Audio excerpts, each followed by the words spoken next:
सफलता career institute के online classes में आपका स्वागत है दोस्तों। हम पर्यावरण के कुछ महत्वपूर्ण प्रश्नों के साथ आपके सामने उपस्थित हैं।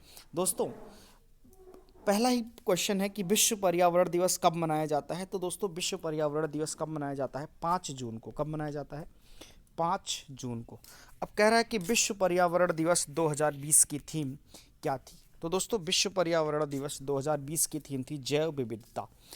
क्या है? जैव विविधता, सेलिब्रेट बायोडाइवर्सिटी, सेलिब्रेट बायोडाइवर्सिटी। फिर उसने कहा कि विश्व पर्यावरण दिवस 2019 की थीम क्या है? विश्व पर्यावरण दिवस 2019 की थीम क्या है? Bit the air pollution. क्या है? Bit the air pollution. फिर है विश्व पर्यावरण दिवस 2018 की थीम। तो विश्व पर्यावरण दिवस 2018 की थीम है बीट प्लास्टिक पॉल्यूशन।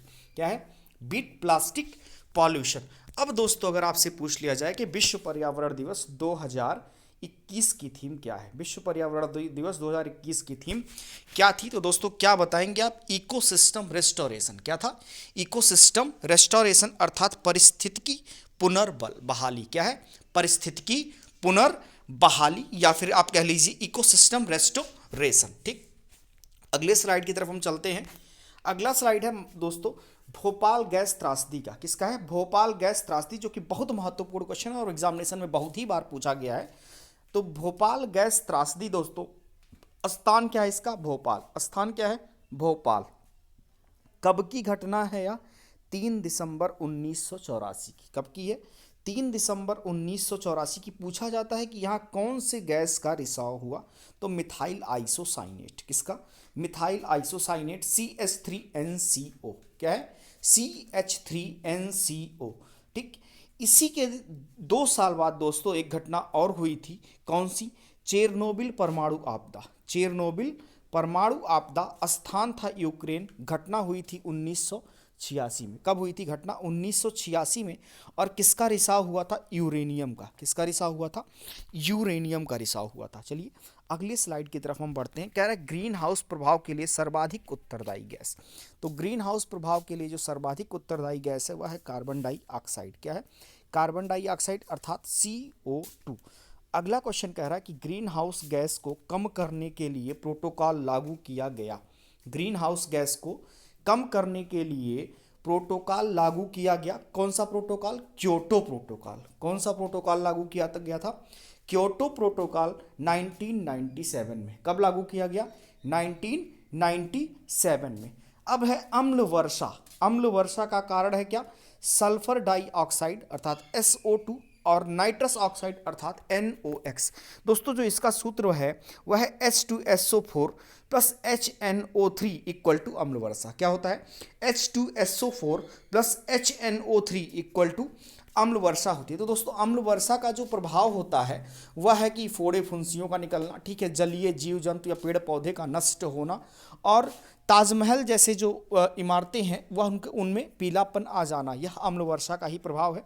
तो कहा जाता है अम्लीय वर्षा से, अगली क्वेश्चन जो है, अम्लीय वर्षा से ऐतिहासिक इमारतों तथा मूर्तियों का संक्षारित या फिर क्षरण होना कहलाता है स्टोन लेप्रोसी। क्या कहलाता है? Stone leprosy. जब अम्ल वर्षा होती है तो उससे ऐतिहासिक इमारतें और मूर्तियां जो संक्षारित या फिर क्षरण होने लगती हैं तो उसको हम क्या कहते हैं? Stone leprosy. ताजमहल का पीले होने का कारण सल्फर डाइऑक्साइड। क्या है? सल्फर डाइऑक्साइड SO2, या फिर हम ये कह लें अम्ल वर्षा। ठीक है, तो सल्फर डाइऑक्साइड। दम घोटू गैस के नाम से जाना जाता है कार्बन मोनोऑक्साइड। किसको का जाना जाता है? दम घोटू गैस के नाम से जाना जाता है कार्बन मोनोऑक्साइड अर्थात CO। नेक्स्ट स्लाइड की तरफ हम चलते हैं कि प्रमुख ग्रीन हाउस गैस। तो प्रमुख ग्रीन हाउस गैस दोस्तों CO2, CH4 जिसको हम मीथेन कहते हैं, NO2 जिसको हम नाइट्रस ऑक्साइड कहते हैं, SF6 जिसको हम कहते हैं सल्फर हेक्साफ्लोराइड। क्या कहते हैं? सल्फर हेक्साफ्लोराइड, CFC अर्थात क्लोरोफ्लोरोकार्बन, और है जल वाष्प। ठीक, ये दोस्तों सीरीज से लगी हुई है। सबसे अधिक है CO2, फिर है CH4, फिर N2O, फिर SF6, CFC और जल वाष्प। अगला क्वेश्चन है ग्लोबल वार्मिंग के लिए सर्वाधिक उत्तरदायी गैस। तो कार्बन डाइऑक्साइड। ग्लोबल वार्मिंग के लिए सर्वाधिक उत्तरदायी गैस तो क्या है? Carbon dioxide. फिर कह रहा है ग्लोबल वार्मिंग के लिए सबसे अधिक उत्तरदायी राष्ट्र। तो ग्लोबल वार्मिंग के लिए सबसे अधिक उत्तरदायी राष्ट्र अगर कोई है तो वह है चीन और अमेरिका विकसित राष्ट्र। चीन और अमेरिका विकसित राष्ट्र। सर्वाधिक ग्रीन हाउस गैस उत्सर्जन करने वाला देश। चीन है। सर्वाधिक ग्रीन हाउस गैस उत्सर्जन करने वाला देश कौन है? चीन है। फिर ग्रीन हाउस प्रभाव को सर्वप्रथम पहचाना था किसने? जीन बैप्टिस्ट फ्यूरियर ने। किसने?